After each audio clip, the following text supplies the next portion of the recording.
বন্ধুরা প্রথমে তোমরা এই ভিডিওটা দেখো, তারপর লেজেন্ডের করা লেজেন্ডারি কমেন্ট গুলো পড়বো। চলো হালকা করে জল জিরাতে ছেড়ে দেবো। দেখো আমার দুটো বউ কত মিল করে আছে একবার দেখো। মানে আমি সত্যি এরকমই চেয়েছিলাম যে তোমরা দুজনের এত মানে ভালোবেসে থাকবে, দুজন দুজনকে ভালোবাসবে, তাহলে আমারও ভালো লাগবে। মানে সত্যি এটা খুব দেখে আমার ভালো লাগছে।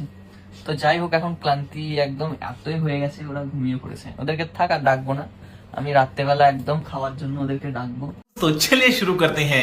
আগে কাকে করবে, বোনকে না গার্লফ্রেন্ডকে? দুটোকেই একসাথে করেছো নাকি? सही पकड़े हैं। ওয়ান শট টু পকেট খেলবে এরা। একটা দিনে আর একটা রাতে, ভাগ্য ভালো একটা ডান্ডা নিয়ে হাঁপিয়ে যাবি। খেলা কি দুজনের সাথে হয়েছিল রাতে? हमको नहीं पता। কাঠটা বড়। দাদা তুমি পন ভিডিও বানাও। बात तो सही है।